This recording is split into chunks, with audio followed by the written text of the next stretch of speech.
তাহলে আমিও যখন যেখানে ইচ্ছে তখন সেখানেই যাব। এতে তুই যেভাবেই থাকিস না কেন, তোর যদি কোনো প্রবলেম না হয় তাহলে আমার আবার কিসের প্রবলেম? বের হন, নির্লজ্জ, এখনো এখানে দাঁড়িয়ে আছেন? বেরিয়ে যান এখান থেকে, আমি চেঞ্জ করব। ঘোর লাগা চোখে রোজকে দেখছি, এটা যেন অন্য এক জগতে বিরাজ করছি আমি। এত লজ্জা পাচ্ছিস কেন রে বুঝি? তোকে তো আমি প্রথম দেখছি না, কাল রাতেও তো। কাল রাতের কথা শুনেই গলা শুকিয়ে গেল আমার। তবুও নিজেকে স্বাভাবিক রেখে বললাম, অযথা ফালতু কথা বলবেন না। কাল এসব কিছুই হয়নি, হলে আমি বুঝতে পারতাম। এতগুলো প্রমাণ পাওয়ার পরও বলছিস কিচ্ছু হয়নি? কাল রাতে তুই আমাকে আদর করে পাগল বানিয়ে দিয়েছিস, আর এখন তোকে এইভাবে দেখে আমারও তোকে আদর করতে ইচ্ছে করছে। এই ইচ্ছেটাকে আমার প্রাধান্য দিতেই হবে রে বুঝি। নেশাধরা চোখে মুখে দুষ্টু হাসি নিয়ে আমার দিকে এগিয়ে আসছেন উনি। আমার সামনে আসতেই চোখ খিচে বন্ধ করে দাঁড়িয়ে আছি আমি। হঠাৎ হাতে একজোড়া হাতের স্পর্শ পেয়ে চোখ খুলে তাকালাম। উনি আমার হাতে ধরে ড্রেস নিয়ে একটা ছুঁড়ে মারলেন বিছানায়, আর অন্যটা হাতে নিয়ে আমার কানের কাছে এসে ফিসফিস করে বলে উঠলেন, ব্লু অ্যান্ড হোয়াইট, এটাতেই তোকে ভালো মানাবে। সো এটাই পর। আর যতটা খারাপ ভাবিস আমায়, ততটাও খারাপ আমি নই। তোর ইচ্ছে ছাড়া তোকে কিছুতেই টাচ করবো না আমি। তুই চেঞ্জ করে নে, আমি আসছি। ভাইয়া। আমার ডাকে দ্রুত 360 ডিগ্রি অ্যাঙ্গেলে ঘুরে তাকালেন উনি। কিছু কি বলবি? মাথা নাড়িয়ে হ্যাঁ জানালাম আমি। কি বলবি তাড়াতাড়ি বলে ফেল, কারণ আজ ভার্সিটি যেতে হবে, নয়তো লেট হয়ে যাবে। করুণ চোখে ভাইয়ার দিকে তাকিয়ে প্রশ্ন ছুড়ে মারলাম আমি। আচ্ছা ভাইয়া, কালকে কি সত্যি আমি? আমার কথায় শব্দ করে হেসে উঠলেন উনি। কি সুন্দর হাসি ওনার, ফর্সা গাল, খোঁচা খোঁচা দাড়ি, গোলাপি ঠোঁট। হাসলে যেন ওনার সৌন্দর্য আরও বেড়ে যায়। অপলক দৃষ্টিতে তাকিয়ে আছি আমি। এমনি এমনি কি তোকে লাবিব ভাইয়া পিচ্ছি ডাকে? বুঝি সত্যি তুই বড় হইলি না। যদি কিছু হতো তাহলে কি তুই ওভাবে থাকতি নাকি? আরে বোকা, এখনো এটা বুঝলি না? ভাইয়ার কথায় ভাবনার জগতে পা রাখলাম আমি। ওভাবে বলতে কি বোঝাচ্ছে ভাইয়া? তা তো, তাহলে আমি ওভাবে ছিলাম কি করে? তবে ভাইয়া যে বলল, আর ওর কপালে গালে লিপ বাইট এলো কি করে? ওনার দিকে জিজ্ঞাসা দৃষ্টিতে তাকিয়ে আছি আমি। হয়তো আমার প্রশ্ন বুঝতে পেরেছেন উনি, তাই বললেন, দাঁড়া, বলছি। তুই এটা জানতেই চাইছিস তো, আমার কপালে গালে ব্রাইটের চিহ্ন কোথা থেকে আসলো? আমি মাথা নাড়িয়ে হ্যাঁ বললাম। ভাইয়া ড্রেসিং টেবিলের সামনে গিয়ে একটা নিয়ে হাত মুঠো করে আমার সামনে দাঁড়ালো। আমি ফ্যাল করে তাকিয়ে আছি ওর হাতের দিকে। আমার সামনে এনে হাত খুললো ভাইয়া। আরে, এটা তো লিপস্টিক। হুম, লিপস্টিক। এটা দিয়েই আমি লিপ বাইট এঁকেছি মজা করার জন্য। আর তুই কি বোকা মেয়ে! দেখ, আমার কথায় সব বিশ্বাস করে নিলি। আরে বাবা, একটা মেয়ে হিসেবে তো এসব বিষয়ে বোঝা উচিত ছিল তোর, কিন্তু না, বুঝলি না। কেটে কেটে গঙ্গা ভাসিয়ে দিলি। কাল কিছুই হয়নি, এটা ঠিক ছিল। কাল কিছুই হয়নি, এটা ঠিক। আমি এসেছিলাম ঠিক দেখতে, কিন্তু তুই কোলবালিশ ভেবে আমাকে জড়িয়ে ঘুমিয়ে পড়লি। তাই বাধ্য হয়ে এই রুমেই ছিলাম, আর কিছু না। কুমির ছানার কথা শুনে ওকে গুলি করতে ইচ্ছা করছে আমার। অসভ্য ছেলে, আমাকে কি না কি বলেছে, আমিও কি বোকা সত্যি বিশ্বাস করে বসে আছি? ছি রোজ, নিজের ওপর কনফিডেন্স নেই তোর? ওনার দিকে চোখ বড় বড় তাকিয়ে আছি আমি। এত খারাপ বাজে ছেলে আপনি? আমাকে কি সব আবোল তাবোল বলে বোকা বানালেন? বোকাকে বোকা বানাতে আর কার না ভালো লাগে? কিছু কি বললেন? 32 দাঁত কেলিয়ে বলে উঠলাম, কিছু বলিনি তো। দেরি হয়ে যাচ্ছে, তাড়াতাড়ি রেডি হয়ে নিচে আয়, আমি আসছি। বলে কোনো মতে বুচির সামনে থেকে পালিয়ে এলাম আমি। উফ, বুচিকে যা লাগছিল না! কিন্তু না, তোর সাথে কিছু করতে পারি না আমি, কারণ এখনো সেই অধিকার জন্মায়নি আমার। যেদিন অধিকার পাবো সেদিন তোকে আপন করে কাছে টেনে নেব আমি। বুচির জন্য সেই কখন থেকে ড্রয়িং রুমে বসে আছি আমি, কিন্তু বুচির আসার নামই নেই। কি এত সাচ্ছে কে জানে? আর কেনই বা সাচ্ছে? এই বুচি, তাড়াতাড়ি নিচে আয়। এ নিয়ে অনেকবার ডেকেছি, কিন্তু বুচির কোনো সাড়া শব্দ নেই। এতক্ষণ পর বুচির দেখা পেলাম আমি। পিঙ্ক কালারের টপস পরে নিচে নামছে। জানতাম আমি যেটা বলবো তার উল্টোটা পড়বে, তাই ইচ্ছে করেই হোয়াইট টপসের কথা বলেছিলাম। ফর্সা হওয়ায় কালারটা বেশ মানিয়েছে ওকে। লম্বা চুলগুলো কোমর পর্যন্ত ছড়িয়ে দিয়েছে, কিন্তু কোনো সাজগোজ নেই, প্রতিদিনের মতো করেই সেজেছে। তাহলে এত টাইম লাগলো কেন কে জানে। ওর দিকে এক দৃষ্টিতে তাকিয়ে আছি আমি। ওকে দেখে যেন নেশা ধরে গেছে, যা কাটিয়ে ওঠার সাধ্য আমার নেই। বুচির তুড়ির আওয়াজে কল্পনার জগৎ থেকে বাস্তবে পা রাখলাম আমি। কিছু হয়েছে এমন ষাঁড়ের মতো চেঁচাচ্ছেন কেন? কোনো কিছুতেই শান্তি পাই না। না খেতে, ঘুমাতে, বসতে, উফ, কিছুতেই শান্তি নেই। তুই আমাকে ষাঁড় বললি কেন? ষাঁড়ের মতো কি করলাম আমি? তোর সাজগোজের ঘটা রেখে তাড়াতাড়ি নিচে আসার জন্য আমি শুধু ডাকছিলাম, আর কিছুই না। তোর ভালোবাসা দিয়ে আমাকে শান্ত না করলে তোরও শান্তি হবে না, জানি আমি। এমন কথা শুনে চোখ রসগোল্লার মতো করে তাকালাম আমি। ভালোবাসা গাছের মোয়া নয়, চাইলেই পাওয়া যাবে। আপনার মাথায় কখনো বুদ্ধি হবে না, তাই না? কোথায় সেজেছি আমি? সত্যি তো সাজিসনি? তাহলে এতক্ষণ রুমে কি করছিলিস? পরশু থেকে আমার টেস্ট এক্সাম আছে, আর আজকে ক্লাস টেস্ট আছে। এই জন্য একটু পড়তে বসেছিলাম, কিন্তু ষাঁড়ের চিৎকার শুনে বাধ্য হয়ে নিচে নামতে হলো আমায়। এবার বলুন কিসের জন্য ডেকেছেন? কিসের জন্য মানে? কলেজে যাওয়ার জন্য। চল বেরিয়ে পড়ি। সরি, আপনি এগোতে পারেন, আমি যেতে পারছি না। আপনার সাথে গেলে সিয়াম রাগ করবে। আমার কথায় হেসে উঠলেন ভাইয়া। চিন্তা করিস না, তোর সিয়ামের হাত থেকে বাঁচানোর দায়িত্ব আমার। আর এমনিও আমার সাথে গেলে সিয়াম রাগ করবে না, বরং দুজনকে একসাথে দেখলে খুশিই হবে। ভাইয়ার কথায় ব্যবহারে কেমন রহস্যের গন্ধ পাচ্ছি আমি। সিয়াম আর নাহিদ ভাইয়া সব বলে দেয়নি তো? তবুও যাব না আমি। যেতে তো তোকে হবেই। নিজের ইচ্ছাতে না গেলে জোর করে নিয়ে যাব। তবুও তোকে না নিয়ে কলেজ যাচ্ছি না আমি। এতদিন কিছু বলিনি বলে সাপের 5 পা দেখেছিস। ভাবিস না অন্য দিনের মতো তোকে ছেড়ে দেব আমি। আজকে আমাকে না নিয়ে বাসার বাইরে এক পাও দিতে পারবি না। আপনার কথায় চলতে বাধ্য নই আমি। আমার যার সাথে ইচ্ছা তার সাথে যাব। আমার ব্যাপারে কিছু বলতে পারেন না আপনি। শুরু হয়ে গেছে তোমাদের ঝগড়া। রোজ লক্ষ্মী মা আমার, একা একা কী করে যাবি জানা ওর সাথে? এই কয়দিন তো তোর ইচ্ছে মতো চলেছিস, একা একা কলেজে গেছিস। এবার তাহলে রোদের সাথে যা। আর ও যদি তোর ব্যাপারে কথা না বলে তাহলে কে বলবে? আর না করিস না প্লিজ। এই কুমির ছানার মা সবসময় আমাকে বিপদে ফেলে দেয়, কিন্তু আজকে কারো কথা শুনবো না আমি, একাই যাব। সরি পুপি, আমি যেতে পারবো না। ওকে মম, আমরা আসছি। বলেই দুম করে কোলে তুলে নিল আমায়। নামান আমাকে। কিছুতেই না। জোরাজুরি করতে পছন্দ করি না আমি, কিন্তু আজ তুই আমাকে বাধ্য করলি। এবার নেমে দেখা। মিসেস আয়েশা হাসতে হাসতে কুটি কুটি ওদের বিদায় জানিয়ে রান্নাঘরে গেলেন উনি। এদিকে রোজ রোদকে এলোপাথারি কিলঘুষি মেরেই যাচ্ছে, কিন্তু তবুও নিজেকে ছাড়াতে পারছে না। বাইরে বেরিয়ে গাড়িতে বসিয়ে দরজা লক করে দিল রোদ। কি হলো, আজ গাড়ি কেন? কুমির ছানা তো সবসময় বাইক দিয়ে যাতায়াত করে, তাহলে আজ বাইকে যাচ্ছে না কেন? কিছুক্ষণ বাইরে দাঁড়িয়ে গাড়িতে বসলো রোদ। কারণ এতদিন তুই স্বেচ্ছায় আমার সাথে গিয়েছিস, তাই বাইকে গিয়েছি। কিন্তু এখন তো তোকে জোর করে নিয়ে যাচ্ছি, তাই গাড়ি সেফ, বুঝলি?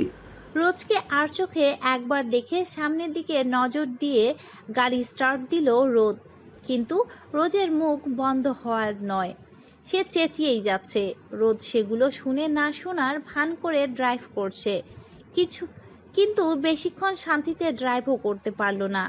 রোজ একবার ওর হাতে খামচি দিচ্ছে তো আরেকবার কাতুকুতু দিচ্ছে, এতে চরম বিরক্ত রোদ, কিন্তু তবুও কিছু না বলে নীরবে সহ্য করছে। আর ওকে বিরক্ত করতে পেরে খুব খুশি রোদ। রোদ গাড়ি থামাচ্ছে না দেখে ওর পাগলামি আরও বেড়ে গেছে। এবার গাড়ি না থামিয়ে পারল না রোদ। গাড়ি থামিয়ে রোদের দিকে তীক্ষ্ণ দৃষ্টিতে তাকালো রোদ, কিন্তু সেদিকে রোজের কোনো হেলদোলই নেই। এই কি সমস্যা তোর? দাঁত কেলানো হাসি দিয়ে, সমস্যা তো একটাই, আমাকে গাড়ি থেকে নামিয়ে দিন, তাহলে আমার অত্যাচার থেকে নিজেকে রক্ষা করতে পারবেন, না হলে এগুলো চলতেই থাকবে। মুখে দুষ্টু হাসি ফুটিয়ে রোজের দিকে ঝুঁকে পড়ল রোদ। এই সামান্য অত্যাচারে আমার কিছুই হবে না, কিন্তু এখন তোকে আমি যে অত্যাচার করব তুই সহ্য করতে পারবি তো? তাহলে আমারই ভালো লাগবে। আর যদি না পারিস তাহলে আমার হাত থেকে বাঁচার জন্য একটা পথই খোলা আছে। মুখ বন্ধ রাখ আর হাত নিজের নিয়ন্ত্রণে।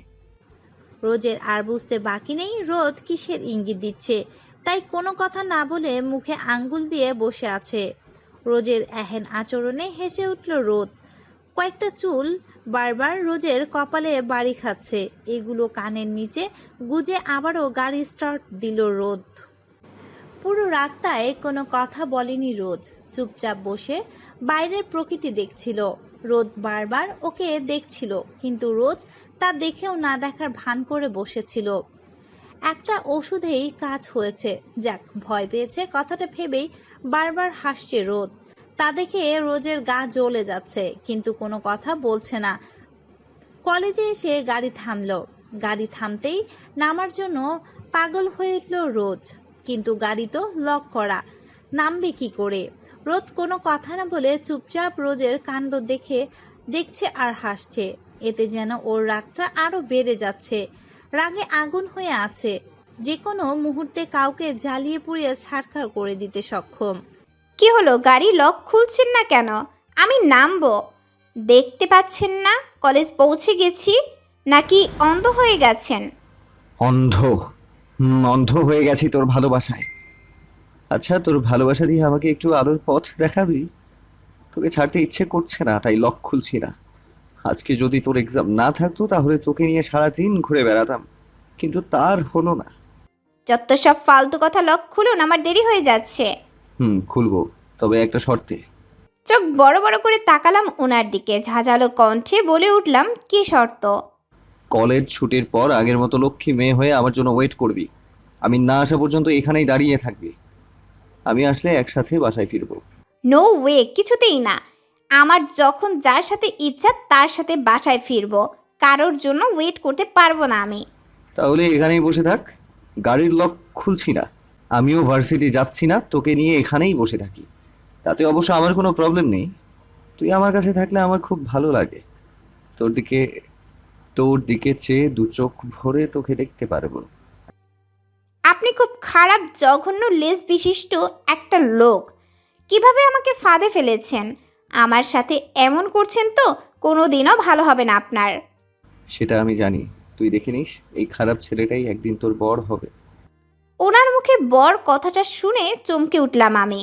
ভাইয়ার দিকে তাকিয়ে ভেবে চলেছি আমি, একদিন তো চেয়েছিলাম তুই আমার বর হ, সেদিন তুই চাসনি, আর যখন তুই চাইছিস তখন আমি আর তোকে চাইছি না। কি অদ্ভুত! কিরে, কোথায় হারিয়ে গেলি? দেখ আমার শর্তে রাজি কিনা। রাজি থাকলে বল, আর না থাকলেও বল, এখান থেকে দূরে কোথাও ঘুরে আসি। আমি রাজি। এখন আমার কাছে এক্সামটা ইম্পর্টেন্ট, কুমিরছানা এর শোধ তুলবো আমি, মনে রাখিস। এই তো, গুড গার্ল। এইভাবে আমার কথাগুলো শুনলেই তো বকাঝকা শুনতে হয় না, শুধু ভালোবাসা আর আদর পাবি। ঠিক আছে, কথাটা মনে থাকে যেন। বলে গাড়ির লক খুলে দিলাম আমি। লক খুলতেই তাড়াহুড়ো করে গাড়ি থেকে বেরিয়ে দাঁড়ালো রোজ।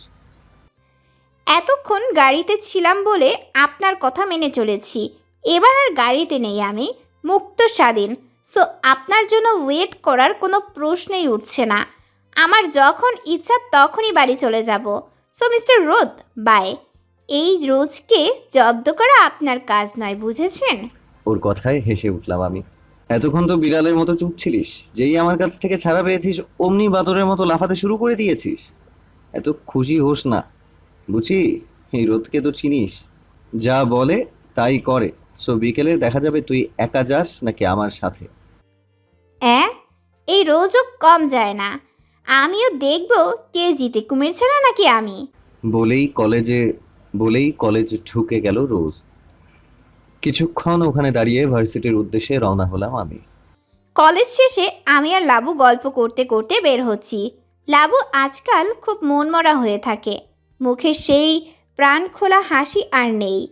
কি একটা নিয়ে যেন চিন্তায় আছে ও, কিন্তু সেটা কি বলছে ও না আমাকে, নিজের মধ্যেই চেপে রেখেছে।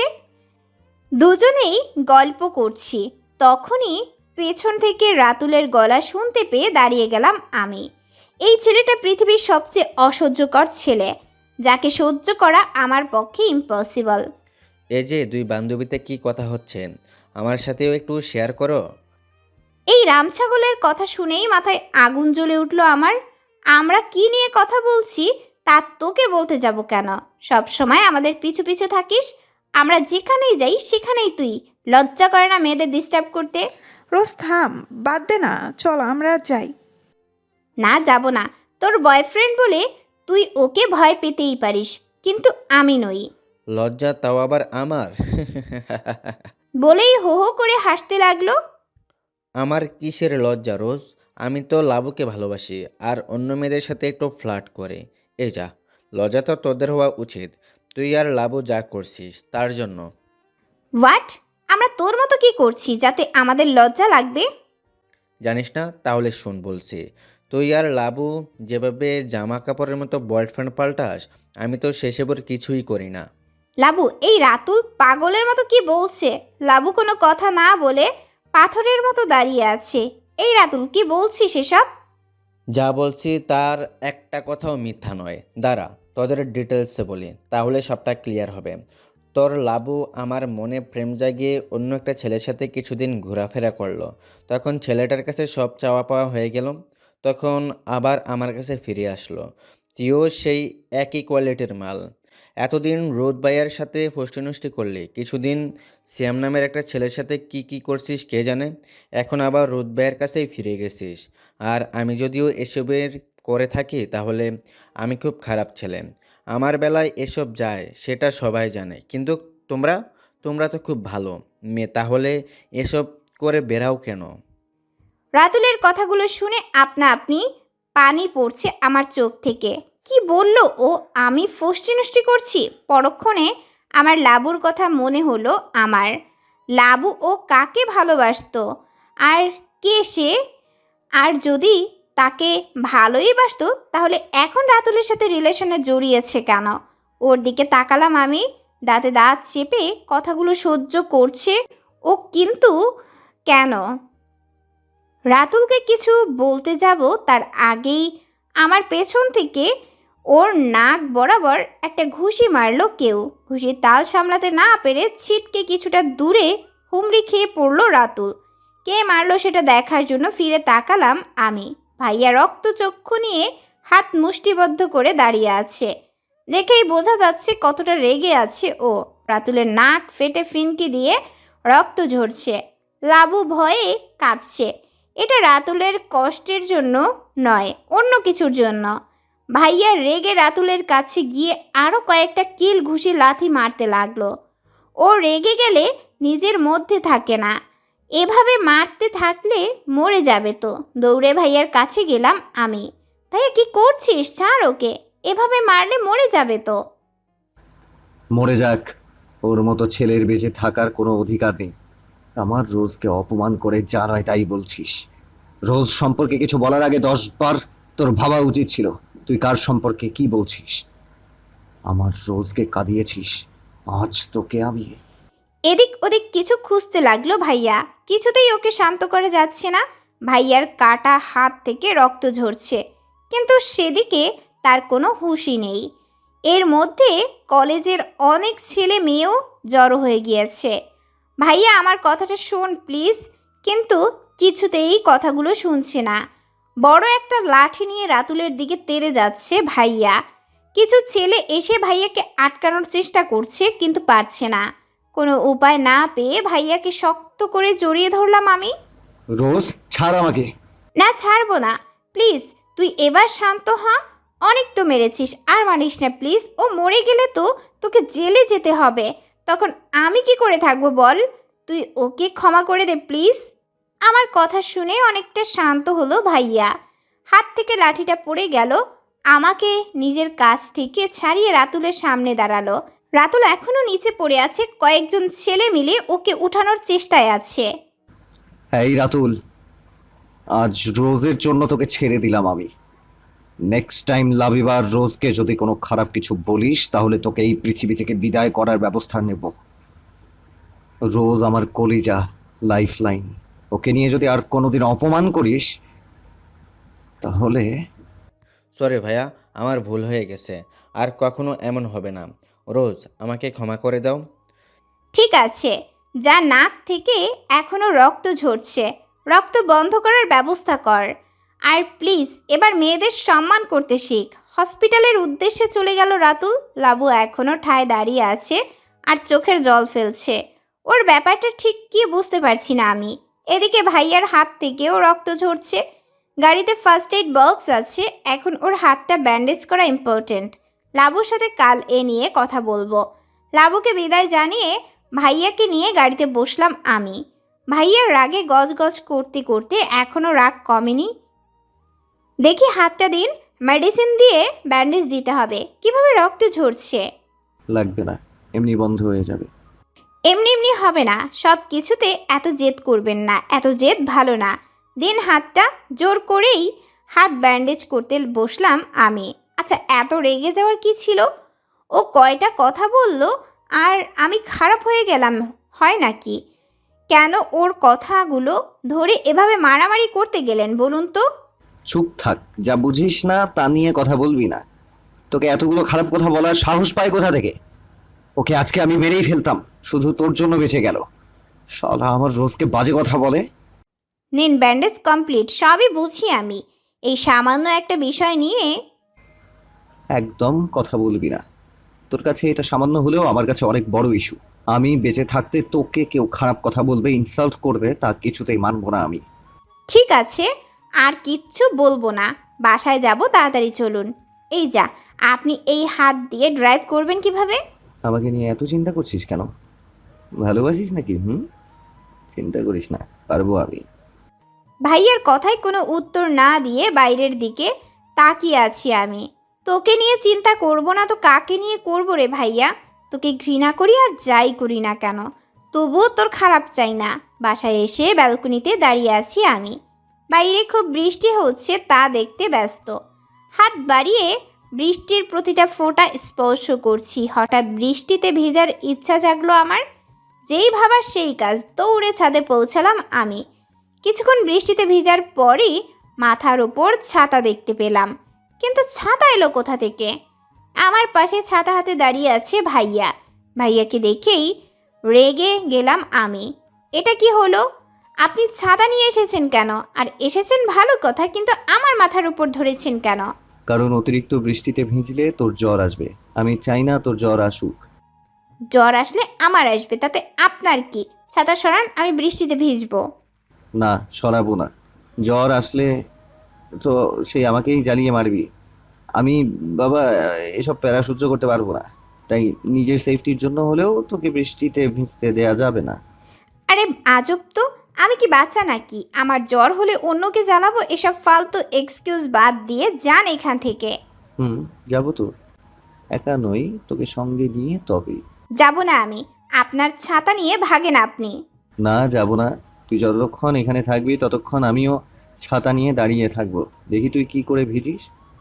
ঠিক আছে, আমিও দেখছি কিভাবে আমাকে বৃষ্টিতে ভিজা থেকে আটকান আপনি। ভালোভাবে বললাম, কাজ হলো না তো? ওকে, তাহলে অন্যভাবে বিদায় করছি। Just wait.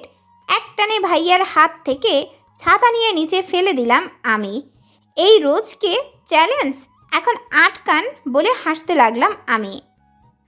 একা ভিজতে ভালো লাগছে না, আমাকে নিয়ে ভিজবি, এটা আগে বললেই হতো। এত অভিনয় করার কিছু ছিল না।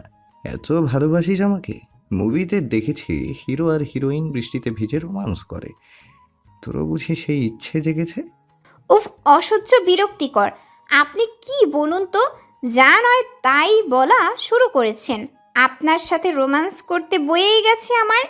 মুখ ভেঙচি কেটে আমি শুধু আপনাকে এখান থেকে বিদায় করার জন্য এটা করেছি, সেটা আপনিও খুব ভালোভাবে জানেন।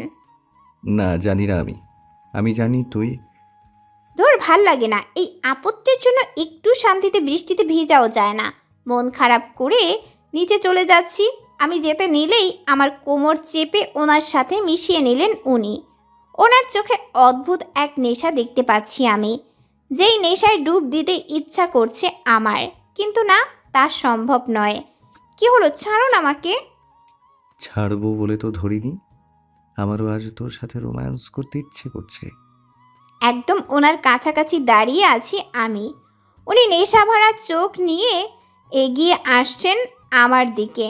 কি করব, ওনার হাতে খুব সজোরে একটু চিমটি কাটলাম আমি। উনি আহ বলে হাতের বাঁধন কিছুটা হালকা হলেই ওনাকে ছাড়িয়ে দৌড়ে নিচে নেমে গেলাম আমি।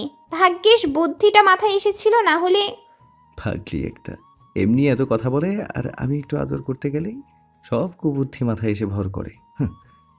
থুর, মুডটাই নষ্ট করে দিল। ফ্রেশ হয়ে পড়তে বসেছি আমি। সারাদিনে ভাইয়ার সামনে যাইনি আমি। কি করছে কে জানে। লাবুর কথাটা বারবার মনে পড়ছে। কি হয়েছে লাবুর? রাতুল কি সত্যি সত্যি কথাগুলো বলল নাকি মিথ্যা? এইরকম হাজারো প্রশ্ন ঘুরপাক খাচ্ছে আমার মাথায়। ফুপ্পির ডাকে ভাবনার ছেদ করলো আমার। আসছি ফুপ্পি। খাবার টেবিলে বসে আছি আমি, কিন্তু রোদ ভাইয়া কোথায় তাকে তো দেখতে পাচ্ছি না। যে সবার আগে খেতে বসে সে আজ সবার শেষেও আসার নাম নেই। ব্যাপারটা কি? আয়শা, রোদকে দেখছি না, ও কোথায়? বাসায় ফেরেনি এখনো? ফিরেছে সেই বিকেলে, আর বের হয়নি, বলেছে খাবে না। খাবে না কেন? কি হয়েছে? শরীর ঠিক আছে তো নাকি? না বললো তো ঠিক আছে, এমনি খাবে না বলে শুয়ে পড়লো। ঠিক আছে, তাহলে রোজ খাওয়া শুরু করি। ও আসবে না তাহলে ওয়েট করে লাভ নেই। আয়শা শোনো, খাওয়া শেষে রোজকে দিয়ে রোদের খাবারটা পাঠিয়ে দিও। না খেয়ে থাকলে শরীর খারাপ করবে। আর আমি জানি রোজ বলবে না, আর আমি জানি রোজ বললে না খেয়ে থাকতেই পারবে না। ঠিক আছে, তোমরা খেয়ে নাও। উফ, কুমিরছে না, দিল তো আমাকে ফাঁসিয়ে। কেন রে, এখানে এসে খেয়ে নিলেই তো পারতি। না, আমাকে দিয়ে তোর সব কাজ করাতে হবে। এখন আঙ্কেলকে না বলেও পারবো না। ভাইয়ের রুমের দরজায় দাঁড়িয়ে আছি। ভেতরে ঢুকবো না ভাবছি সেটাই। না ঢুকলে খাবারটা দিব কি করে? ধুর, এত ভেবে কাজ নেই। খাবারটা রেখেই চুপচাপ চলে যাব। ভিতরে ঢুকে দেখলাম পুরো রুম অন্ধকার। লাইট অন করে খাবারটা টেবিলে রাখলাম আমি। বিছানায় তাকিয়ে দেখলাম কাঁথা মুড়ি দিয়ে শুয়ে আছে ভাইয়া। ভাইয়াকে এভাবে দেখে মনে পড়লো আমার বৃষ্টির পানি তো ভাইয়া সহ্য হয় না। জ্বর আসে, তাহলে কি জ্বর এসেছে? ভাইয়ার পাশে বসলাম আমি, কিন্তু আজকে ভাইয়ার মুখে কোনো কথা নেই। হয়তো রুমে এসেছি তাও বুঝতে পারছে না। ভাইয়ার কপালে হাত দিয়ে অবাক আমি। এত জ্বর আর কাউকে কিছু বলেনি। সত্যি এই ছেলেটা বড় ইরেসপন্সিবল। এখন কি করব আমি? আগে খাবারটা খাওয়াই, তারপর ঔষধ দিয়ে জলপট্টি দিব। এই যে ভাইয়া, উঠুন প্লিজ, খাবেন? বুঝি তুই এসেছিস? খাবো না আমি, এখন ঘুমোবো। খেয়েই ঘুমিয়ে পড়বে। প্লিজ খেয়ে নাও। না, খাবো না। তুই আমার মাথায় হাত বুলিয়ে দে তো, মাথাটা বড্ড ভারী হয়ে আছে, ব্যথাও করছে। দিব। তার আগে খেয়ে নিন প্লিজ। না, খাবো না, খেতে ভালো লাগে না আমার। প্লিজ খেয়ে নিন। ঠিক আছে, আমি খাইয়ে দিচ্ছি, উঠে বসুন। হাতে এক লোকমা খাবার নিয়ে ওনার মুখের কাছে ধরলাম আমি। খেয়ে নিন প্লিজ। কিছুক্ষণ চুপ থেকে উঠে বসলেন উনি। কিছুটা খেয়েই আবারও কাঁথা মুড়ি দিয়ে আমার হাত বুকে নিয়ে শুয়ে পড়লেন উনি। হাতটা ছাড়ুন, ঔষধ আনতে হবে তো। না, ছাড়বো না। ছাড়লে আমাকে ফেলে চলে যাবি তুই। তোকে কিছুতেই ছাড়বো না আমি। উফ, আমি যাব না। ঔষধটা নিয়ে আবারও আপনার কাছে ফিরে আসবো, প্রমিস। সত্যি আসবি তো? ঠিক আছে, তাহলে যা, 1 মিনিটে আবার চলে আসবি। ওকে ছাড়ুন। ভাইয়ার কাছ থেকে হাত ছাড়িয়ে খাবারের প্লেট টেবিলে রেখে ঔষধ খাইয়ে মাথায় জলপট্টি দিচ্ছি আমি। জ্বরের ঘরে আবল তাবল বকছেন উনি। কান পেতে শোনার চেষ্টা করছি, কিন্তু কিছু বুঝতে পারছি না। তবে কিছুটা আন্দাজ করতে পারছি। বুঝি আমাকে একটুও ভালোবাসে না। কেন রে বুঝি? আমি না হয় একটু দেরিতে তোর ভালোবাসাটা ফিল করতে পেরেছি, কিন্তু তুই তো আমাকে ভালোবাসতি। তাহলে আমাকে ক্ষমা করে দে না। আর কত অবহেলা করবি? এই অবহেলা সহ্য হচ্ছে না আমার। খুব কষ্ট হয় বুকে, চিনচিন ব্যথা করে। হ্যাঁ বুঝি, বল না ভালোবাসি। আমি যে তোর এই একটা কথা শোনার জন্যই অপেক্ষা করছি। বলো না ভালোবাসি। এই কথাটা আওড়াতে আওড়াতে কোমর জড়িয়ে আমার কোলে ঘুমিয়ে গেল ভাইয়া। আমিও জানি না ভাইয়া কেন তোকে মানতে পারছি না। কোথায় যেন আটকে আছি আমি। তোকে কষ্ট দিতে চাই না আমি, তবুও নিজের অজান্তেই দিয়ে ফেলি। ঘুমন্ত মুখটাই কি নিষ্পাপ লাগছে ওকে। একেবারে কিউটের ডিব্বা, আলতো করে ওর কপালে ঠোঁট ছুঁয়ে দিলাম আমি। কখনো যে ঘুমিয়ে পড়েছি তার খেয়াল নেই। সকাল 8টায় ফুপির ডাকে ঘুম ভাঙলো আমার। চোখ খুলে অবাক হলাম আমি। আরে, আমি তো ভাইয়ার ঘরে ছিলাম, তাহলে এখন নিজের রুমে এলাম কি করে? নিশ্চয়ই ভাইয়ার কাজ হবে। তাহলে ও কোথায়? জ্বর কমেছে তো? ফুপি ভাইয়া কোথায় গো? আমার কথায় অবাক চোখে তাকিয়ে আছেন ফুপি। যেন কি একটা জিজ্ঞেস করে ফেলেছি আমি, যা আমার উচিত হয়নি। কি হলো, এভাবে তাকিয়ে আছো কেন? আমার কথায় কিছুটা হাসলেন উনি, মাথায় হাত বুলিয়ে বলে উঠলেন, অনেক দিন পর আমার কাছে রোদের খোঁজ করলি তুই, এতে অনেক খুশি আমি।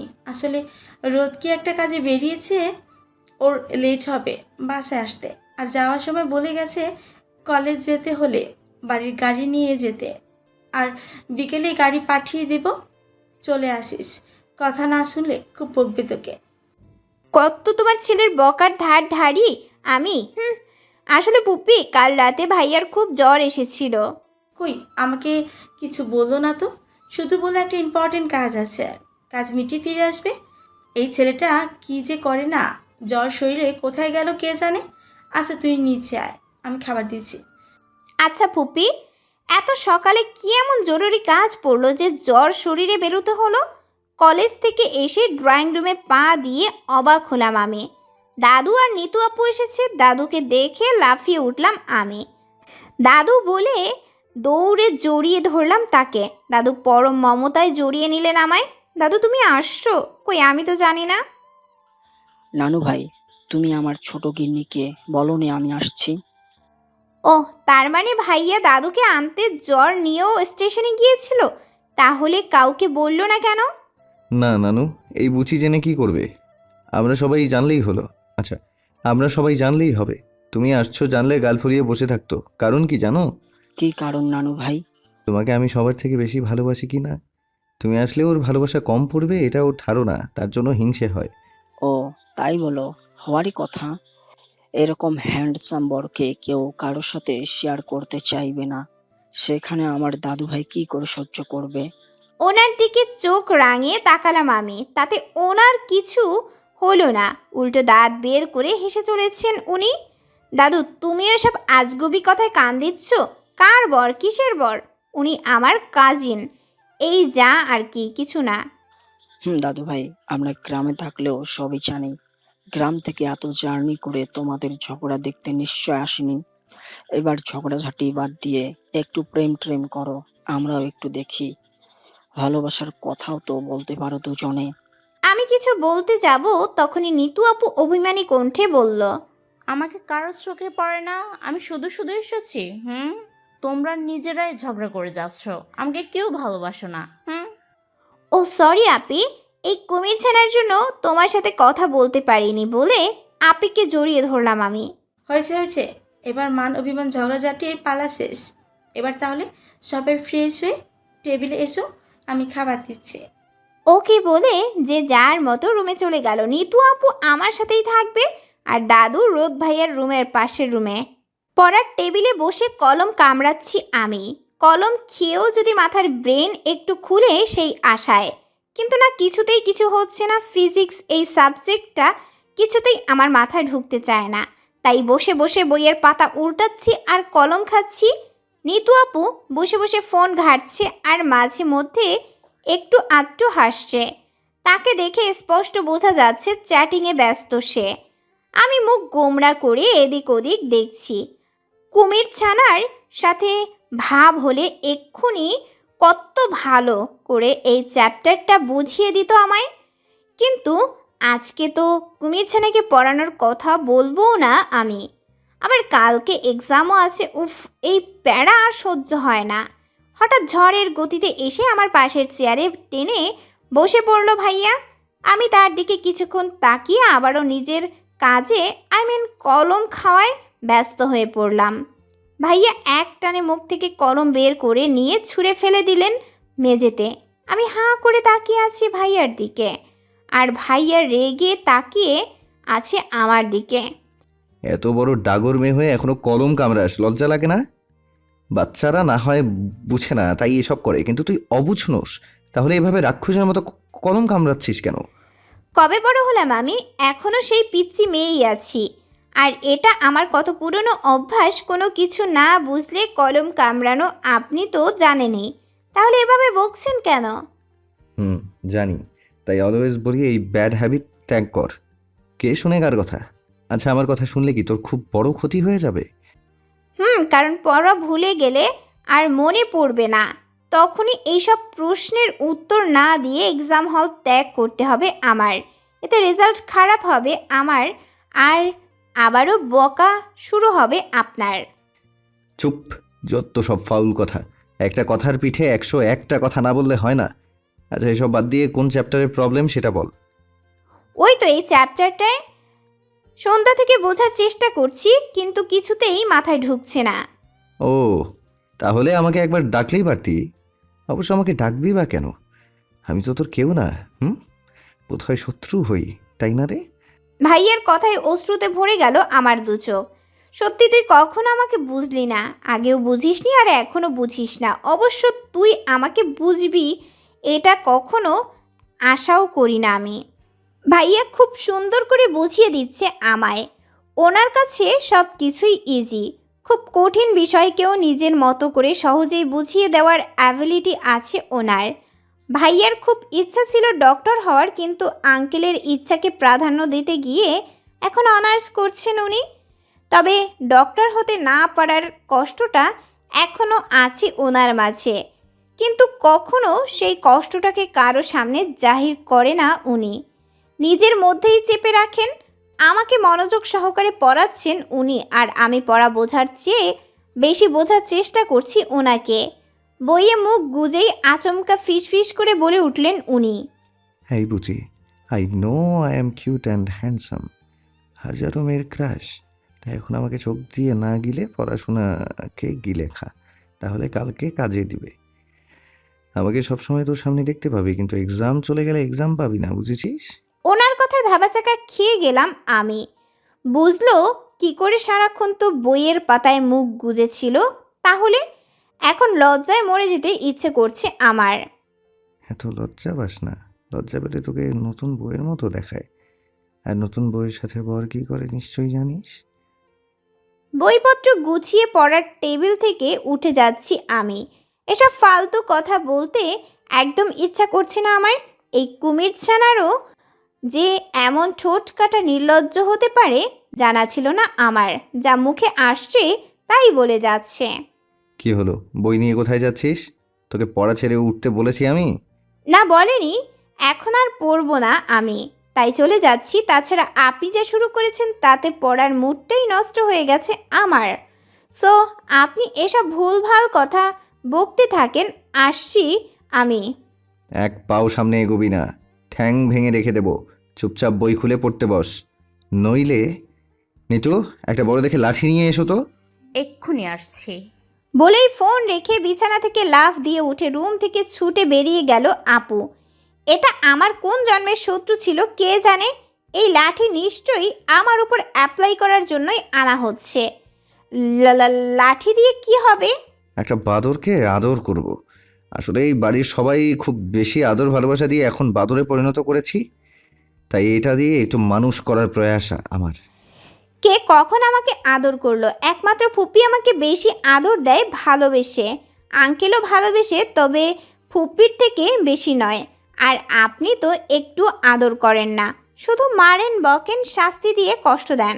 অন্যমনস্ক হয়ে এক নিঃশ্বাসে কথাগুলো বলে জিব্বায় কামড় কাটলাম আমি।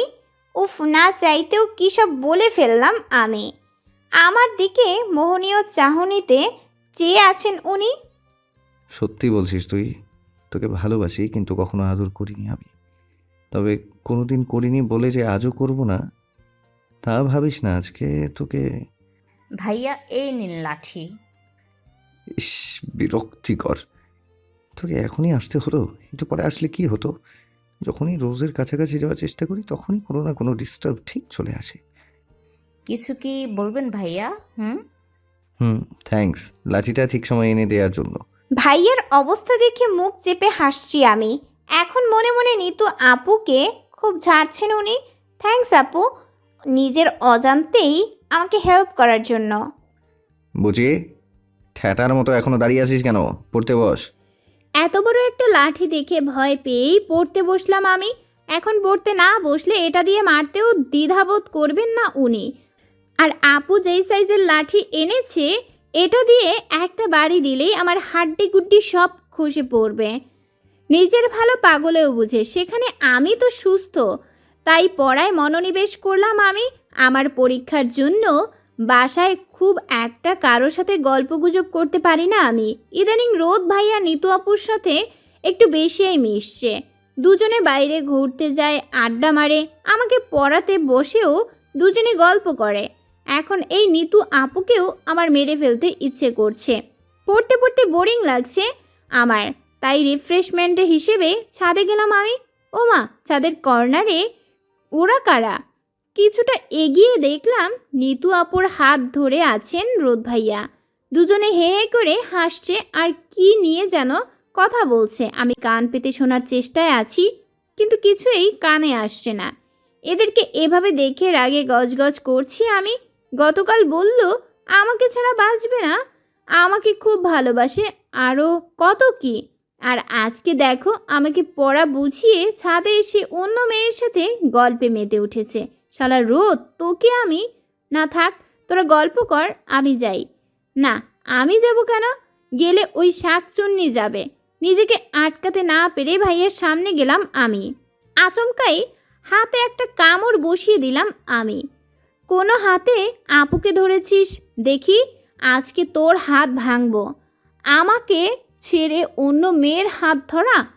কোন হাত দিয়ে আপুকে টাচ করেছিস দেখি, দেখা। আমার কাণ্ডে হতবাক হয়ে তাকিয়ে আছে দুজনে। কি করছিস ভাইয়া? রেগে যাবে তো। লাগলে লাগবে, তাতে তোমার কি? সরো আমাদের মধ্যে থেকে। রোজ, পাগল হয়ে গেলি নাকি? তুই ভালোবাসবি না, আবার অন্য মেয়ের সাথে দেখলেও মারবি? এটা কি করে হয়? আমি নিতুর সাথে আড্ডা দিচ্ছি, হাত ধরেছি, তাতে তুই রাগিস কেন? আমাকে তো তুই ভালোবাসিস না, তাহলে প্রবলেম কি? ভাইয়ার কথায় কিছুটা অপ্রস্তুত ফিল করলাম আমি। সত্যি তো এত রিয়াক্ট করা উচিত হয়নি। আপুর হাতে হাত রেখেছে দেখেই তো সব ভুলে গিয়েছিলাম আমি। সে আপনার যা ইচ্ছা তাই করুন, আমি শুধু পড়া বোঝার জন্য আপনাকে পুরো বাড়ি খুঁজে মরছি, আর আপনি কিনা এইখানে গল্প করছেন। আমি পড়াগুলো বুঝতে পারছি না, আড্ডা রেখে তাড়াতাড়ি আসুন, আমাকে পড়া বুঝিয়ে দিন। আড্ডার টাইম উড়ে যাচ্ছে না, কিছুক্ষণ পর দিতে পারবেন। বলেই নিচে নেমে গেলাম আমি। সত্যি পাগলি, তোমার সাথে আমাকে সহ্য হচ্ছে না, তাই এভাবে পড়ার অজুহাতে তোমার কাছ থেকে নিয়ে যেতে চাইছে। আমি আসছি, নইলে আজ আমার কপালে শনি আছে। ঠিক আছে ভাইয়া, যান আপনি। আজকে লাস্ট এক্সাম আমার। সিয়াম আর নাহিদ ভাইয়ের সাথে অনেক দিন যোগাযোগ নেই আমার, তবে সিয়ামের কথা অনুযায়ী ওরা ভাইয়াকে সব বলে দিয়েছে। যাক, ভালোই হয়েছে, আজ ভাইয়ার সব ভুল ক্ষমা করে আপন করে নেব আমি। অনেক খুশিতে এক্সাম শেষ করেছি, আজকের সময়গুলো যেন যেতেই চাইছে না। এক্সাম শেষে বাইরে দাঁড়িয়ে কথা বলছি আমি আর লাবু, তখনই রাতুল এসে সামনে দাঁড়ালো আমার। ওকে এভাবে দেখে চোখাচোখি করলাম দুজনে। এই রোজ সেদিন তোর লাভারের জন্য বেঁচে গিয়েছিস, কিন্তু আজকে আমার হাত থেকে তোকে কে বাঁচাবে? অমানুষ সেদিন এত মার খেয়েও মানুষ হসনি। আসলে একটা কথা ভুলে গিয়েছিলাম আমি, কুকুরের লেজ কখনো সোজা হয় না। সেদিন যে বাঁচিয়েছিল আজকেও সে বাঁচাবে।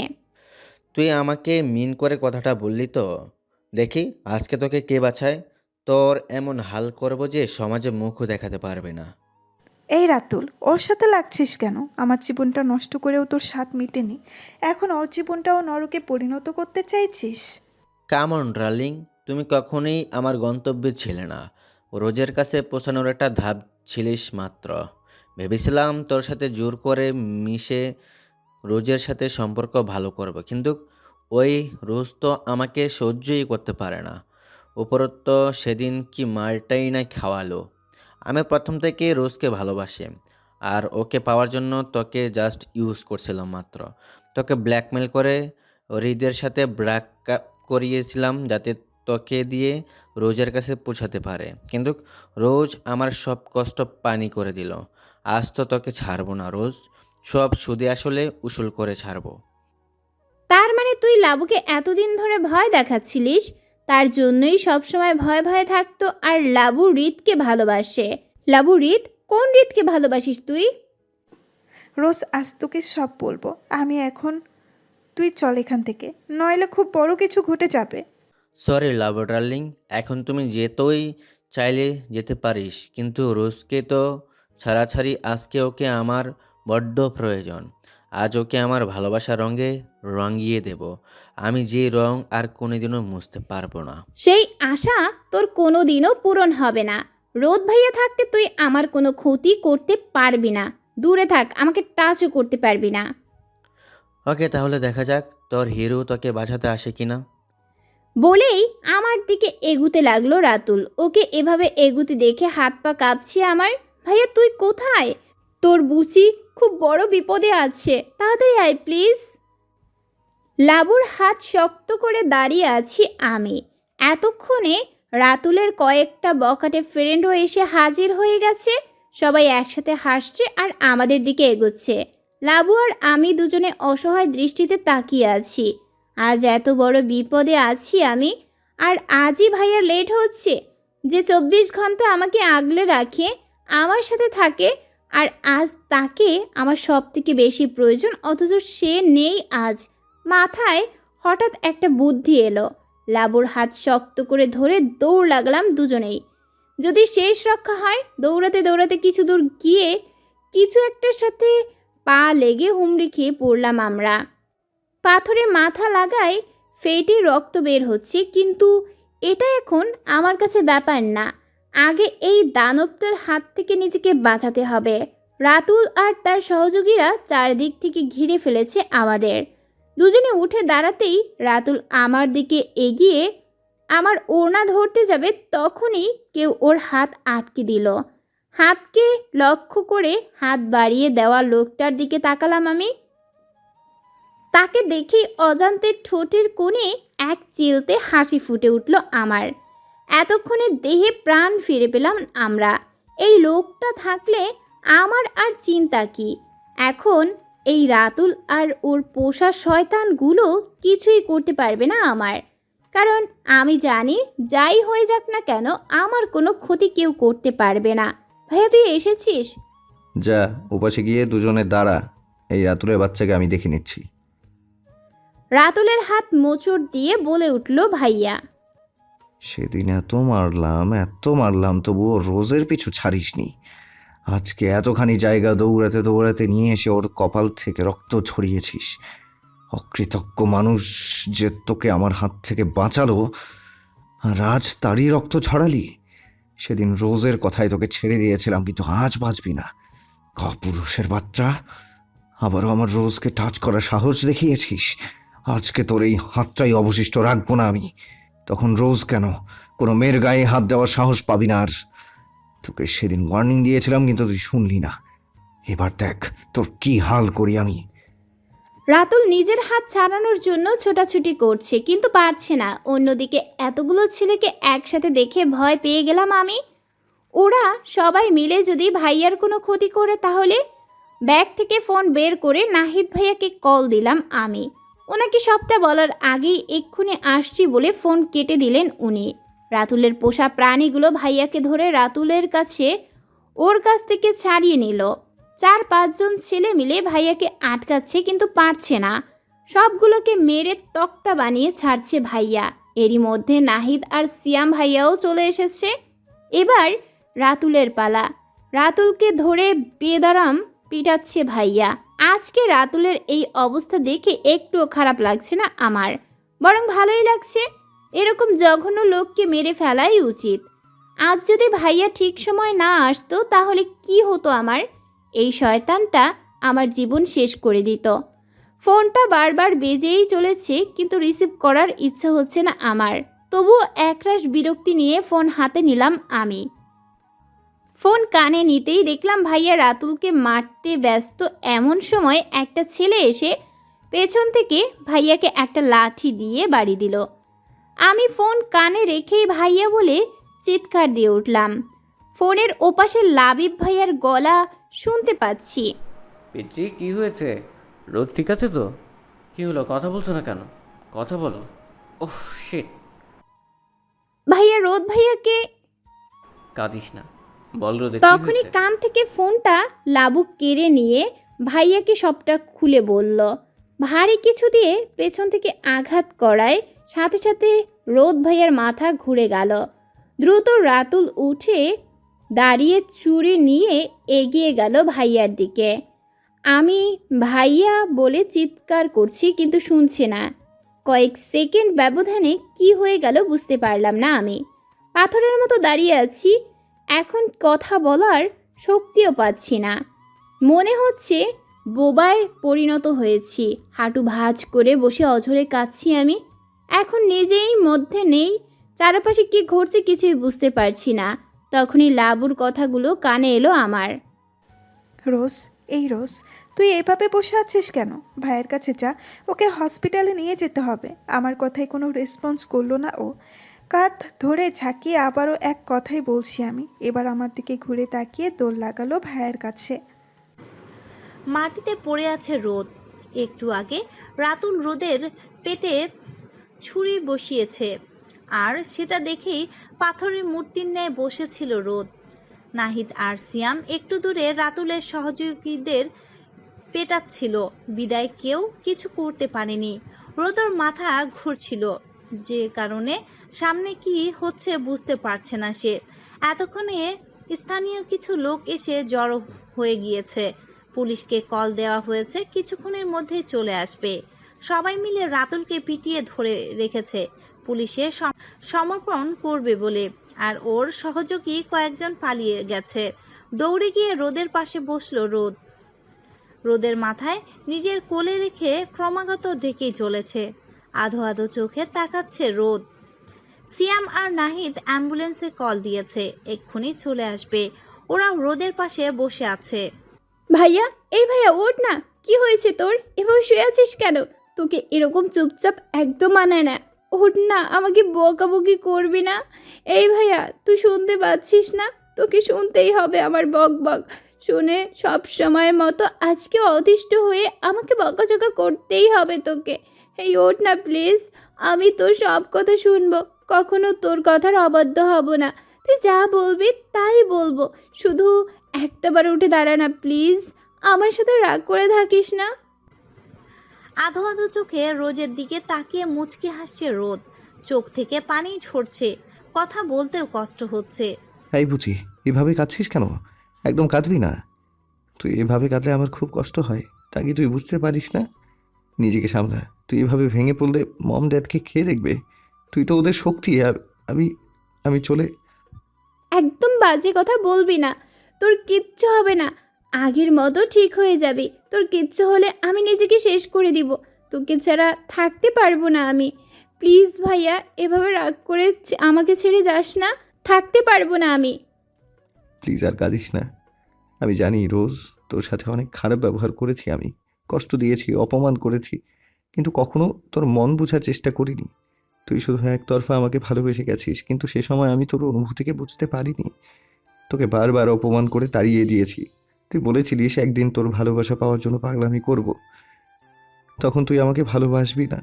আর দেখ, আজ সেটাই হয়েছে। তোকে পাওয়ার জন্য পাগল হয়ে আছি আমি, কিন্তু তুই মেনে নিতে পারছিস না। এই বুঝি, আমাকে ক্ষমা করে দে না প্লিজ। খুব ইচ্ছে ছিল তোর মুখ থেকে ভালোবাসি কথাটা শুনবো, কিন্তু হয়তো তা আর সম্ভব না। এই বুঝি, একটাবার শুধু বল ভালোবাসি। শেষবারের মতো এই অশান্ত মনটাকে শান্ত করার জন্য হলেও বল না ভালোবাসি। এই কথাটা আওড়াতে আওড়াতেই চোখ বন্ধ করে নিল রোদ। রোজ চিৎকার করে বলছে, তোকে ভালোবাসি, খুব ভালোবাসি তোকে। কিন্তু কথাটা আদৌ রোদের কানে গিয়ে পৌঁছেছে কিনা সন্দেহ আছে। রোদের জ্ঞান হারানোর কিছুক্ষণ পরে রোজ সেখানে জ্ঞান হারায়। সিয়াম, নাহিদ অ্যান্ড লাবণী মিলে দুজনকে হসপিটালে নিয়ে যায়। হসপিটালে করিডোরে দাঁড়িয়ে আছে সিয়াম, নাহিদ, লাবু, নিতু আর রোদের নানু, বাবা মা। রোজের বাড়ির লোকেও আসছে। রোদের মায়ের পাগল প্রায় অবস্থা। একমাত্র ছেলেই তার বাঁচার অবলম্বন ছিল, কিন্তু দুর্ভাগ্যক্রমে তাকে হারাতে চাচ্ছে। অন্যদিকে রোজকে সামলানো যাচ্ছে না, বেশি বেশি পাগলামো করছিল। মাথায় ব্যান্ডেজ করে ঘুমের ওষুধ দিয়ে ঘুম পাড়ানো হয়েছে, আর রোদের অপারেশন চলছে।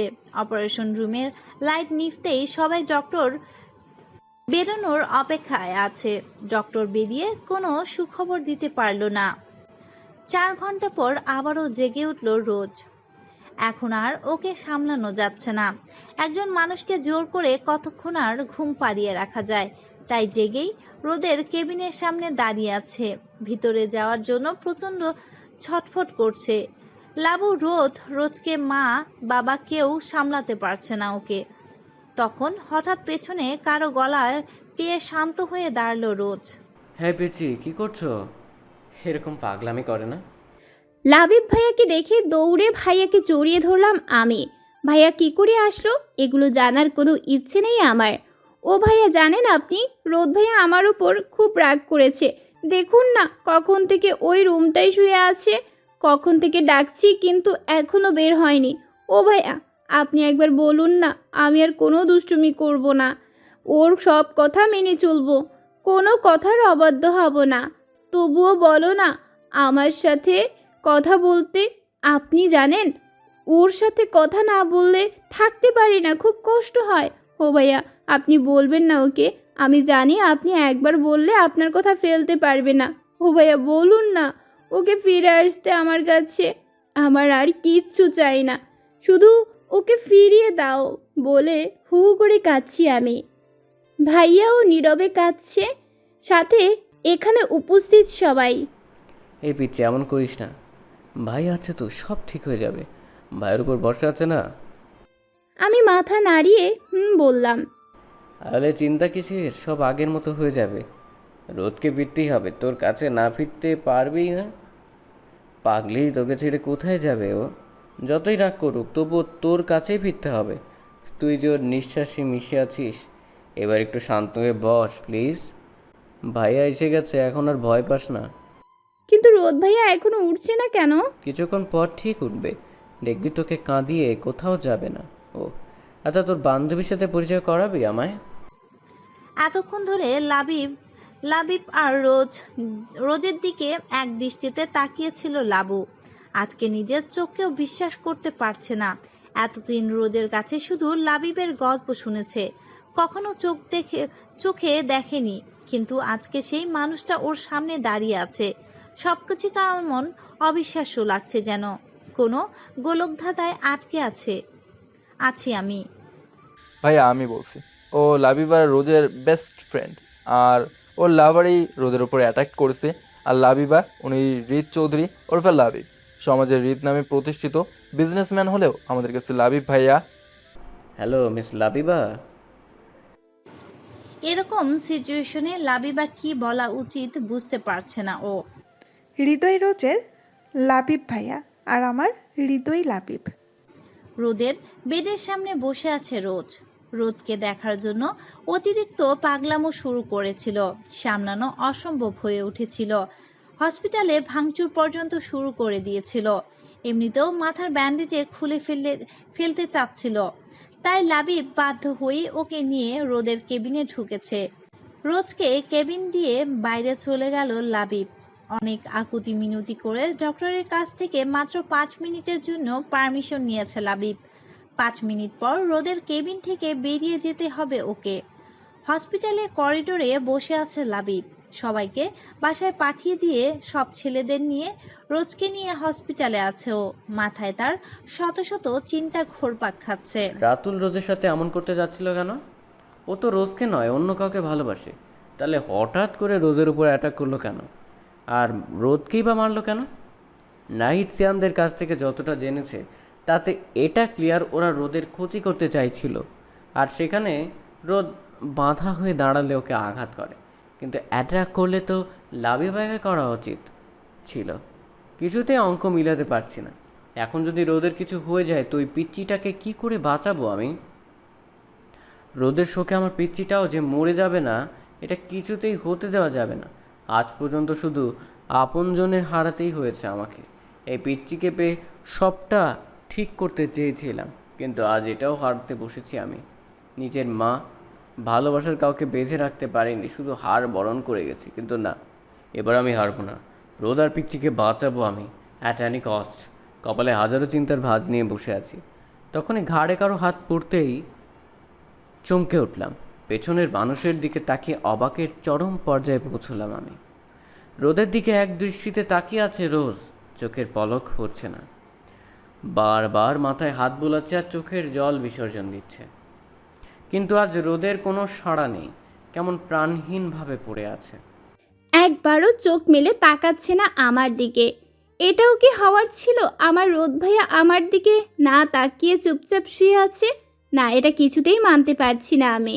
যে ছেলেটা এক সেকেন্ডও মুখ বন্ধ করে না, আমাকে 10টা কথা শোনায়, কারণে অকারণে ঝগড়া করে, বকে, সে এতটা চুপ আজ কি করে হতে পারে? আমার রোদ ভাইয়াকে তো চুপ মানায় না। এই রোদ ভাইয়া, ওঠ না, আর কত কষ্ট দিবি আমায়? দেখ, আমি সেই কখন থেকে কাঁদছি। আমি কাঁদলে তো তুই সব থেকে বেশি খুশি হোস, তাহলে আজ চুপ কেন? ওঠ না, ঝগড়া কর, কথা বল আমার সাথে। তোর সাথে কথা বলতে না পেরে দম বন্ধ লাগছে আমার। তুই কি কিছু বুঝতে পারছিস না? কেমন অস্বস্তি অস্বস্তি লাগছে, বুকে চিনচিন ব্যথা অনুভব হচ্ছে আমার। আচ্ছা, আমার কথা না হয় বাদই দিলাম, ফুপ্পির কথাটা তো একবার ভেবে দেখ। তুই জানিস ফুপ্পি কত কাঁদছে? তুই তো ফুপ্পির প্রাণ। এই ভাইয়া, তুই না ফুপ্পির কষ্ট, চোখের পানি সহ্য করতে পারিস না? তাহলে আজ এতটা কষ্ট দিচ্ছিস কি করে? কি করে এতটা নির্দয় হলি রে? অবশ্য তুই তো আমার ব্যাপারে সবসময়ই নির্দয়। আমাকে কষ্ট দিতে পারলে তোর সুখ। ঠিক আছে, তোর যত ইচ্ছা আমাকে কষ্ট দে, কিন্তু একটা কথা শুনে রাখ, সব কিছুর পরেও এই বুচিকে সহ্য করতে হবে তোকে। আমার পাগলামো, অবাধ্যতা সব কিছু মেনে নিয়ে আমার হাতে হাত রেখে চলতে হবে। শুনতে পাচ্ছিস তুই? চিৎকার কাঁদছে রোজ, কিন্তু আজ এই কান্নার আওয়াজ রোদের কান পর্যন্ত পৌঁছাচ্ছে না।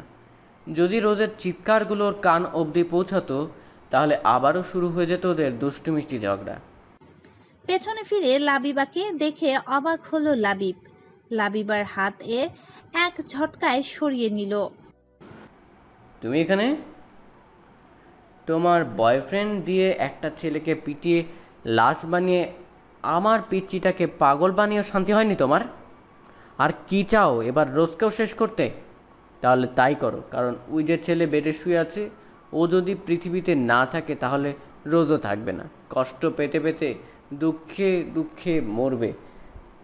তার চেয়ে তুমি এই যন্ত্রণা থেকে ওকে মুক্তি দাও আর দুজনকে একসাথে পৃথিবী থেকে বিদায় দাও।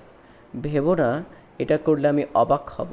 একটু অবাক হব না, কারণ যার বয়ফ্রেন্ড একটা নোংরা জঘন্য মনের মানুষ, সেই লোকটার গার্লফ্রেন্ড কেমন হবে খুব ভালো মতোই জানি আমি। একটু আমার কথাটা শুনুন প্লিজ। রাতুল এমন কিছু করবে আমি কি করে জানবো? ও যে শুধু আপনার বোন তা কিন্তু নয়, আমারও বেস্ট ফ্রেন্ড, বোনের থেকে কোনো অংশে কম নয়। আমি কি করে ওর ক্ষতি হোক সেটা চাইতে পারি? সেই জন্যই তো তুমি আর তোমার রাতুল এভাবে মেয়েটার জীবনকে নরক বানিয়ে দিতে চাইছো। তুমি জানো রোদ পিচ্চির কি, ওর লাইফে রোদের থাকা কতটা ইম্পর্ট্যান্ট? অবশ্য জানবেই বা কী করে তুমি? থামুন, আপনি এভাবে অকারণে আমায় দোষারোপ করবেন না। আমি জানি রোদ ভাইয়াকে কতটা ভালোবাসে, মন প্রাণ দিয়ে ওনাকে চাই, ওনাকে ছাড়া এক মুহূর্তও থাকতে পারে না। আর আমি কিনা সেই রোজকে আলাদা করে দিব?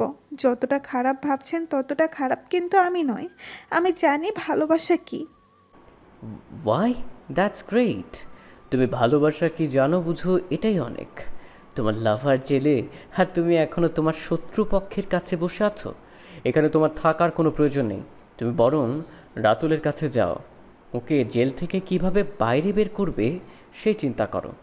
যদিও পারবে না, তবুও বলছি চেষ্টা তো করো, এতে মনে শান্তি পাবে। আমি কি করব না করব সেটা নিশ্চয়ই আপনি বলে দেবেন না? আমার যখন যেখানে যাওয়া উচিত সময় মতো সেখানে চলে যাবে। এখনও রাতুল ইম্পর্ট্যান্ট নাকি রোজ সেটা আমাকেই বুঝতে দিন। তবুও ভালো, এখনও রাতুলের কাছে যাওয়ার ইচ্ছে আছে তোমার। তাহলে দেরি কিসের? চলে যাও। আমি শুধু একটা কথাই বুঝতে পারছি না, তুমি হঠাৎ রোজের উপর ক্ষেপে গেলে কেন? কেন ওকে এত বড় বিপদে ফেললে? তবে এটাও বুঝতে পারছি খুব প্ল্যান করে পুরোটা সাজিয়েছো তোমরা। ছি লাবিবা, সেই মনেও। চুপ করুন আপনি, যা তা বলে যাচ্ছেন। আমি কেন ওর সাথে এমন করব? আরে বাবা, রাতুল আমার বয়ফ্রেন্ড বলে ওর সব কাজ কি আমাকে জানিয়ে বা আমার সাথে প্ল্যান করে করবে নাকি? আপনি কি করে এসব ভাবছেন? আমি রোজকে রাতুলের মতো খারাপ ছেলে এই পৃথিবীতে একটাও নেই। আচ্ছা একটা কথা বলো তো, তুমি যদি জানোই রাতুল এত খারাপ, তাহলে ওকে অ্যাকসেপ্ট করেছিলে কেন? এটা বলতে চেয়েছিলাম আপনাকে, কিন্তু আপনি তা শুনলেন না। উল্টো আমায় এরকম বাজেভাবে অপমান করলেন। কিছু সত্যি না জানলে যদি সকলের ভালো হয়, তাহলে থাক না সেটা অজানা। বাবা, কেমন কথা বলতে শিখে গেছো দেখছি। রাতুলের শোকে বুঝি অবশ্য খারাপ লাগারই কথা। আফটার অল তোমারই বয়ফ্রেন্ডও। তবে একটা কথা জেনে রাখো, ওই ছেলেটাকে কিছুতেই ছাড়বো না আমি। এমনকি তোমার লাভার বলেও ছাড় পাবে না। আমি তো একেবারের জন্যও বলছি না ছেড়ে দিতে, আমিও বলছি ছাড়বেন না। ওকে ওর কৃতকর্মের জন্য উপযুক্ত শাস্তি দিন, আর এমন শাস্তি দিবেন যাতে আর কোনোদিন কোনো মেয়ের দিকে চোখ তুলে তাকাবারও সাহস না পায়। ও জেলের সেলের 4 দেওয়ালের মধ্যেই যেন আটকে থাকে ওর জীবন। তুমি এসব বলছো, বিশ্বাস হচ্ছে না। সে যাই হোক, তুমি না বললেও আমরা এমনিতেও ওকে ছাড়বো না। ওর শাস্তি ও পাবে। নিজের লাভারের উপর এত রাগ অবশ্য হওয়ারই কথা যে তোমাকে দেখে তোমার সামনে অন্য মেয়েকে। ভুল ভাবছেন আপনি। আবারও ঠিক ও হয়তো এজন্যই এতটা রাগ লাগছে। আসলে সব কিছুর পর ভালোবাসি তো। লাবু রাতুলকে সত্যিই ভালোবাসে, নইলে এখন এই অবস্থাতেও এভাবে ওকে ভালোবাসার কথা স্বীকার করতো না।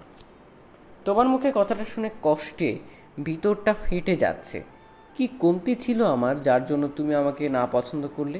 না কেন লাবিবা আমাকে ভালোবাসতে পারলে না? তাহলে আজ এই দিন তোমাকে দেখতে হতো না। তোমার কাছ থেকে দূরে থাকার জন্য ইউএসএ পাড়ি জমিয়েছিলাম। তোমাকে অন্য কারোর সাথে সহ্য করতে পারবো না বলে কোনো দিন দেশে আসার ইচ্ছেও ছিল না। কিন্তু আজ আমার সব থেকে বেশি আপনজন বিপদে শুনে থাকতে পারলাম না, তাই আসতে বাধ্য হলাম।